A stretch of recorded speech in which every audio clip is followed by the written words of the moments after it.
Hello students, welcome to the another class. In the last video lecture of this chapter, we have discussed about the types of respiration, that is aerobic and anaerobic respiration. The respiration which takes place in the presence of oxygen is aerobic and which takes place in the absence of oxygen is anaerobic. फिर उसमें हमने देखा था कि glucose कौन कौन से method से उसमें ब्रेक डाउन हो सकता है ग्लूकोज का, उसमें एनर्जी प्रोड्यूस होती है.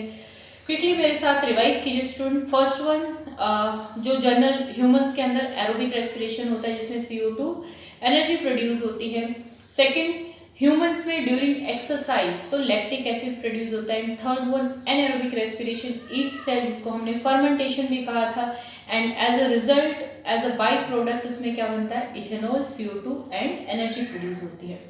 तो ये सब हमने लास्ट लेक्चर में डिस्कस कर लिया था. लास्ट लेक्चर में मैंने आपको ब्रीदिंग के बीच में रेस्पिरेशन के बीच में डिफरेंस भी बताया था. रेस्पिरेशन में फूड का ब्रेकडाउन होगा और एनर्जी प्रोड्यूस होगी, दैट इज रेस्पिरेशन. ब्रीदिंग सिर्फ किसको कहते हैं हम, इनहेलेशन एंड एक्सहेलेशन, और you can say exchange of gases. तो स्टूडेंट्स हमने कहा रेस्पिरेशन में क्या होगा, ग्लूकोज का ऑक्सीडेशन होगा, ग्लूकोज का ऑक्सीडेशन होगा और यू कैन से फूड का ऑक्सीडेशन होगा एंड एनर्जी इज प्रोड्यूस. ये किसमें ब्रेक डाउन हो जाएगा, CO2, H2O, और एज ए रिजल्ट क्या प्रोड्यूस होती है, energy in the form of energy currency, ATP की फॉर्म में प्रोड्यूस होती है. ये सब हमने लास्ट लेक्चर में डिस्कस कर लिया था. तो अब स्टूडेंट्स क्वेश्चन ये अराइज होता है, ये जो ऑर्गेनिजम्स O2 जो फूड के ऑक्सीडेशन के लिए चाहिए, तो ऑर्गेनिज्म O2 लेंगे और CO2 क्या करेंगे, रिलीज करेंगे.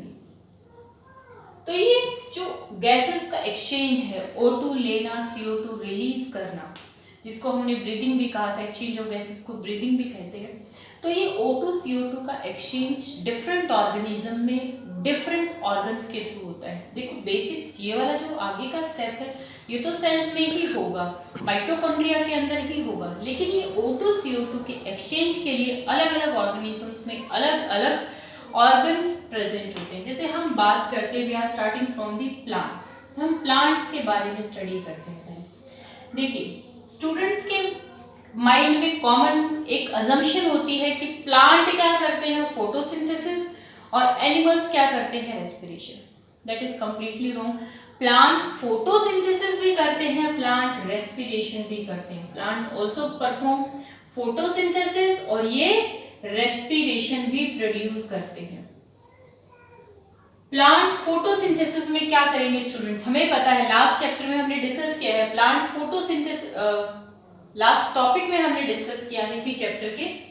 फोटोसिंथेसिस में प्लांट क्या करते हैं, CO2 इनटेक करते हैं और ऑक्सीजन रिलीज करते हैं. क्या करते हैं, ऑक्सीजन रिलीज करते हैं. रेस्पिरेशन में क्या होगा, रेस्पिरेशन में O2 का इनटेक होगा और CO2 का क्या होगा, रिलीज होगा. अब देखिए क्या होता है, डे टाइम हमें पता है फोटोसिंथेसिस के लिए क्या चाहिए होती है, लाइट. हमने किया था ना लाइट डार्क रिएक्शन, तो फोटोसिंथेसिस के लिए क्या चाहिए होती है, लाइट चाहिए होती है. तो दिन में प्लांट्स दोनों एक्टिविटी परफॉर्म करते हैं, फोटोसिंथेसिस भी और रेस्पिरेशन में, जिसमें फोटोसिंथेसिस में वो CO2 ले रहे हैं, ऑक्सीजन रिलीज कर रहे हैं. रेस्पिरेशन भी परफॉर्म कर रहे हैं, रेस्पिरेशन में O2 इनटेक कर रहे हैं, CO2 रिलीज कर रहे हैं. लेकिन अगर हम ओवरऑल देखें तो यहाँ डे में क्या होता है, जो फोटोसिंथेसिस में जो ऑक्सीजन रिलीज होती है उसकी अमाउंट ज़्यादा होती है. ये जो ये CO2 रिलीज करते हैं, इसी CO2 को प्लांट फोटोसिंथेसिस में यूज कर लेते हैं और एक लार्ज अमाउंट में CO2 यहाँ भी यूज हो रही है लेकिन यहाँ कम अमाउंट में होती है. फोटोसिंथेसिस में जो ऑक्सीजन प्रोड्यूस हो रही है वो लार्ज अमाउंट में प्रोड्यूस होती है. इसीलिए इन जनरल हम क्या कह देते हैं, प्लांट दिन में ऑक्सीजन रिलीज करते हैं. प्लांट दिन में ऑक्सीजन रिलीज करते हैं, ये बात ठीक है, लेकिन प्लांट दोनों प्रोसेस कर रहे हैं, फोटोसिंथेसिस भी कर रहे हैं, रेस्पिरेशन भी कर रहे हैं. अब रात में क्या होगा, नाइट में क्या होगा, लाइट नहीं होगी, फोटोसिंथेसिस नहीं होगा. लास्ट वीडियोस में हमने डिस्कस किया था ऑक्सीजन कहाँ से रिलीज होती है स्टूडेंट्स, वाटर से, फोटोलिसिस ऑफ वाटर. तो लाइट नहीं होगी रात में, फोटोलिसिस ऑफ वाटर नहीं होगा, ऑक्सीजन का रिलीज नहीं होगा. तो ड्यूरिंग नाइट प्लांट सिर्फ क्या करते हैं, ऑक्सीजन का इनटेक करते हैं, CO2 रिलीज करते हैं. तो नाइट में सिर्फ वो क्या करते हैं, CO2 रिलीज करते हैं. इसके साथ ही एक और चीज होती है, मैं आपको यही बता देती हूँ, that is compensation point. Compensation point क्या होता है? कंपनसेशन पॉइंट वो होता है जब दोनों रेट ऑफ फोटोसिंथेसिस और रेस्पिरेशन बिल्कुल इक्वलाइज हो जाता है, कि प्लांट जितनी CO2 रिलीज कर रहे हैं उतनी CO2 इनटेक कर रहे हैं। जब दोनों ये जो स्टेप्स हैं ये इक्वलाइज हो जाते हैं, उस पॉइंट को हम क्या बोलते हैं? Compensation point. जब अर्ली मॉर्निंग या फिर जब दिन छिपने वाला होता है, जब लाइट इंटेंसिटी कम होती है, तो उस टाइम ये दोनों प्रोसेसेस ऑलमोस्ट इक्वल होते हैं, उसको कहते हैं कंपनसेशन पॉइंट। तो स्टूडेंट्स, प्लांट्स में हम क्या देख रहे थे कि हम रेस्पिरेशन को स्टडी कर रहे थे, और उसमें हम देख रहे थे कि ये गैसेस का एक्सचेंज कहाँ से होगा। तो प्लांट में प्लांट को ऑक्सीजन कहाँ से मिलेगी? जो फोटोसिंथेसिस में वो रिलीज कर रहे हैं। एक तो प्लांट जो फोटोसिंथेसिस में रिलीज कर रहे हैं उसी को यूटिलाइज कर लेंगे। अगर हम अलग अलग ऑर्गन्स की बात करें, अगर हम लीव्स की बात करें प्लांट में, तो हमने डिस्कस किया था प्लांट की लीव्स के अंदर माइन्यूट पोर्स होते हैं जिनको हम बोलते हैं स्टोमेटा। तो प्लांट में लीव्स में गैसेस का एक्सचेंज किसके थ्रू होता है? Through stomata. Next, if we talk about stem, अगर हम स्टेम की बात करें तो क्या होता है? प्लांट की जो स्टेम होती है उसके अंदर माइन्यूट पोर्स ही कह लीजिए आप, पोर लाइक स्ट्रक्चर्स प्रेजेंट होते हैं जिनको हम बोलते हैं लेंटिसेल्स। क्या कहेंगे स्टूडेंट्स? लेंटिसेल्स। तो स्टेम में एक्सचेंज किसके थ्रू होता है? लेंटिसेल्स के थ्रू होता है। If we talk about root, तो प्लांट की रूट्स में अगर आपने किसी प्लांट की रूट देखी हो तो उसमें छोटे छोटे धागे से होते हैं जिनको हम बोलते हैं रूट हेयर। और इन रूट हेयर की जो ये रूट हेयर्स होते हैं, ये सॉइल में जो एयर होगी उसके डायरेक्ट कांटेक्ट में होते हैं, उनसे डायरेक्ट गैसेस का एक्सचेंज होते हैं। बहुत माइन्यूट वॉल होती है इनकी, वही इन रूट हेयर से ही गैसेस का एक्सचेंज होता है। तो लीव्स में स्टोमेटा के थ्रू गैसेस एक्सचेंज होता है। Now if we talk about the aquatic organisms, ये तो हमने प्लांट की बात करी। अगर हम एक्वाटिक ऑर्गेनिज्म की बात करें, जैसे सपोज कीजिए स्टूडेंट हम फिशेस की बात करते हैं, अलग अलग ऑर्गेनिजम्स में अलग अलग ऑर्गन्स होते हैं। फिशेस में आप सबको पता है रेस्पिरेशन गैसेस एक्सचेंज के लिए क्या प्रेजेंट होते हैं? गिल्स प्रेजेंट होते हैं। If we talk about frogs, तो फ्रॉग्स पानी में, इनको हम फ्रॉग्स को क्या बोलते हैं? एम्फीबियंस। पानी में भी रहते हैं, लैंड पे भी रहते हैं, तो दे आर एम्फीबियंस। जब ये लैंड पे होंगे तो लंग्स के थ्रू रेस्पिरेशन करेंगे, जब ये वाटर में होंगे तो स्किन के थ्रू भी करते हैं। तो बेसिकली स्टूडेंट्स हम बात करें एक्वाटिक ऑर्गेनिजम्स की, तो ये एक्वाटिक ऑर्गेनिज्म हम फिशेस का ही एग्जांपल ले लेते हैं। फिशेस कहाँ से किससे O2 CO2 ऑब्टेन करेंगे? थ्रू दी गिल्स के थ्रू। अब कहाँ से लेते हैं ये ऑक्सीजन? एक्वाटिक ऑर्गेनिज्म कहाँ से लेंगे? वाटर से। O2 कहाँ से ऑब्टेन करेंगे? वाटर से। देखिए स्टूडेंट्स, हमें पता है एयर में ऑक्सीजन कितनी होती है? 21%। एयर में ऑक्सीजन कितनी होती है? 21%। वाटर में भी ऑक्सीजन होती है इन डिसॉल्व्ड फॉर्म। वाटर में ऑक्सीजन किस फॉर्म में होती है? डिसॉल्व्ड फॉर्म, डिसॉल्व्ड ऑक्सीजन की फॉर्म में होती है। और ये जो डिसॉल्व्ड ऑक्सीजन है ये एयर के कंपैरिजन में कम होती है, इसकी कंसंट्रेशन एयर के कंपैरिजन में क्या होगी? कम होगी। तो आप सपोज कीजिए जब हम एयर इनहेल कर रहे हैं तो हमारी बॉडी में कितनी % ऑक्सीजन जा रही है अप्रॉक्सीमेट? जब हम एयर ले रहे एयर के साथ 21%। लेकिन जब ये जैसे फिशेस गिल्स में क्या करती हैं? पानी अंदर लेके जाती हैं, उसी पानी से ऑक्सीजन लेती हैं। जब ये पानी अंदर लेके जा रहे हैं जिसमें डिसॉल्व्ड ऑक्सीजन है, वो डिसॉल्व्ड ऑक्सीजन उसमें कम है, तो उनको एक बार जब वो पानी अंदर लेके जाती है तो उनको ऑक्सीजन कम मिलती है। इसीलिए जो एक्वाटिक ऑर्गेनिजम्स हैं इनका ब्रीदिंग रेट फास्टर होता है as compare to terrestrial organism. ये क्वेश्चन बार बार पूछा जाता है कि why the rate of respiration और breathing is faster in aquatic organism as compare to terrestrial organism. क्योंकि टेरेस्ट्रियल ऑर्गेनिज्म जो लैंड पे रह रहे हैं वो कहाँ से ऑक्सीजन ले रहे हैं? एयर से, जहाँ एयर में ऑक्सीजन की कंसंट्रेशन ज्यादा है।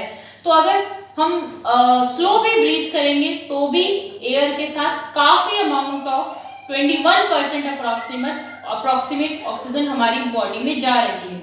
लेकिन क्योंकि डिजॉल्व्ड ऑक्सीजन की कंसंट्रेशन कम होती है, इसीलिए इन ऑर्गेनिजम्स को उतनी ऑक्सीजन की डिमांड को फुलफिल करने के लिए बार बार इनको फास्टर ब्रीदिंग रेट या फास्टर ब्रीथ करना पड़ता है। Very important. तो टेरेस्ट्रियल ऑर्गेनिजम्स की बात करते हैं अब students. Now we talk about terrestrial organism. तो टेरेस्ट्रियल ऑर्गेनिज्म में हर ऑर्गेनिज्म में भी डिफरेंट ऑर्गन्स होते हैं for the exchange of gases. If we talk about humans, तो ह्यूमंस में गैसेस का एक्सचेंज कौन से ऑर्गन के थ्रू होता है? Yes, through the lungs. अगर हम बात करें इंसेक्ट्स की बात करें, which belongs to the class Arthropoda, जो हमने 9th क्लास में डिस्कस किया है, उनमें रेस्पिरेशन के लिए क्या प्रेजेंट होते हैं? Special tube like system present होता है जिसको हम बोलते हैं ट्रैकिया या ट्रैकियल सिस्टम। इन्हीं के ऊपर क्वेश्चन पूछे जाते हैं, तो ये मैंने आपको लिख दिए हैं। तो ये हमने देख लिया कि प्लांट्स में गैसेस का एक्सचेंज कैसे होगा, पानी में कैसे होगा, लैंड पे कैसे होगा। ये जो क्वेश्चन है जो मैंने अभी आपको बताया था एक्वेटिक और टेरेस्ट्रियल के कंपैरिजन वाले, ये बहुत इंपॉर्टेंट है स्टूडेंट्स, बार बार बोर्ड एग्जाम्स में इस पे क्वेश्चन आता है। अब एक और चीज स्टूडेंट्स, अगर हम ऑर्गेनिजम्स की बात करें, मोस्टली अगर हम टेरेस्ट्रियल ऑर्गेनिजम्स की बात करें, तो हम कह रहे हैं अलग अलग ऑर्गेनिजम्स में अलग अलग ऑर्गन्स होंगे गैसेस एक्सचेंज के लिए। अगर हम इन जनरल इनके लिए कुछ कैरेक्टर्स लिखने चाहें कि सारे ऑर्गेनिजम्स के लिए कौन से जनरल कैरेक्टर्स होने चाहिए उनके रेस्पिरेटरी ऑर्गन्स के अंदर, तो क्या होना चाहिए? फर्स्ट क्या होना चाहिए? एक बात बताइए मुझे, गैसेस का एक्सचेंज होना है तो वो जो जहां से एक्सचेंज होना है उसकी वॉल अगर मोटी होगी तो क्या गैसेस का एक्सचेंज होगा? नहीं होगा। तो ये जो ऑर्गन्स है, रेस्पिरेटरी ऑर्गन्स है, इनकी वॉल कैसे होनी चाहिए? तो स्टूडेंट्स अगर मोटी वॉल होगी तो गैसेस का एक्सचेंज नहीं होगा, तो इसीलिए वॉल कैसी होनी चाहिए? थिन होनी चाहिए, ताकि गैसेस का एक्सचेंज ज़्यादा से ज़्यादा, क्योंकि मोस्टली गैसेस का एक्सचेंज बाय सिंपल डिफ्यूजन से होता है। तो क्या कैरेक्टरिस्टिक, द सरफेस कैसा होना चाहिए? द वॉल शुड बी, और you can say the organ should be, organ should be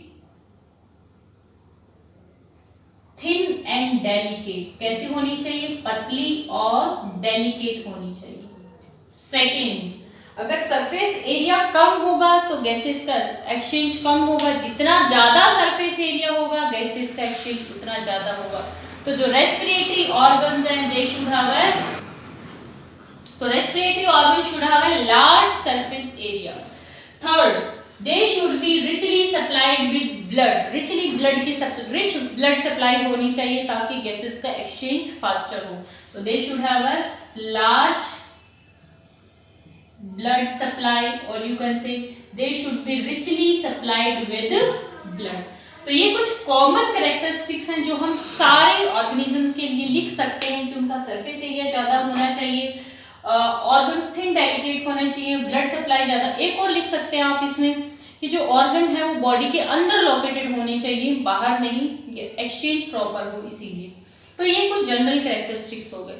तो स्टूडेंट्स आज का जो वीडियो लेक्चर है उसमें हमने कोई स्पेशल डिस्कशन नहीं किया है, ये सब पॉइंट्स आपके एनसीईआरटी बुक में दिए हैं, इसीलिए इनको हमने डिस्कस किया है कि अलग अलग ऑर्गेनिजम्स में कौन कौन से स्ट्रक्चर्स होते हैं गैसेस एक्सचेंज के लिए। जो नेक्स्ट वीडियो लेक्चर होगा हमारा, in that we will discuss about the human respiratory system. हम ह्यूमन रेस्पिरेटरी सिस्टम को स्टार्ट करेंगे। टिल देन आप इसको अच्छे से रीड कीजिए और लर्न कीजिए।